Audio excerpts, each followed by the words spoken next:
Bugün sizə bitkilərin hərəkəti haqqında danışacağam. Bəzi bir hüceyrəlilərdən başqa bitkilər yerdəyişmə qabiliyyətinə malik deyil. Lakin bitkilərin ayrı-ayrı orqanlarının hərəkətinin mümkünlüyünü bitkinin xarici təsirlərə hissiyatı ilə təyin etmək olar. Xarici təsirlər nəticəsində əmələ gələn hərəkətləri 3 kateqoriyaya bölmək olar: tropizm, nastiya və taksislər. Bəzi çiçək və yarpaqlar işıqlanmanın və temperaturun dəyişməsinə cavab olaraq yuxulu hərəkətlər, nisti-nastiya edirlər. Açılıb və ya bağlanırlar.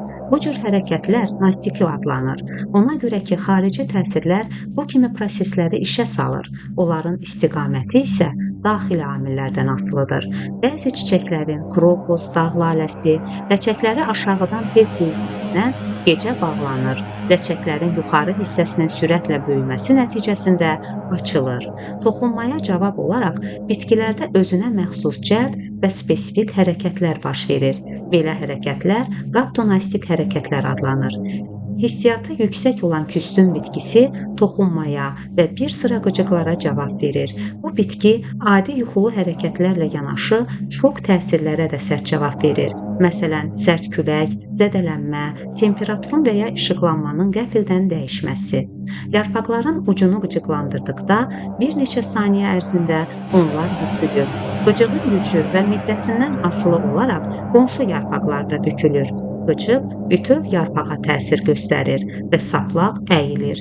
Gövdəyə təsir etdikdə reaksiya əks istiqamətdə yayılır. Ən mürəkkəb hərəkətlər bitki aləminin cücüyəyən nümayəndələrində müşahidə olunur. Bu hərəkətlərin bir hissəsi raptonastik hərəkətlərdir. Nastiya xarici qıcığa cavab olaraq bitki hissəsinin istiqamətləndirilməmiş hərəkətidir.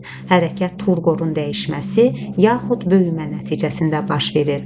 Tropizm və taksis isə istiqamətli hərəkətlərdir. Tropizm xarici təsir vasitəsilə bitki hissələrinin istiqamətli yerdəyişməsidir. Taksis isə xarici qıcığa cavab olaraq hüceyrənin və ya bütöv orqanizmin istiqamətlənmiş yerdəyişməsidir.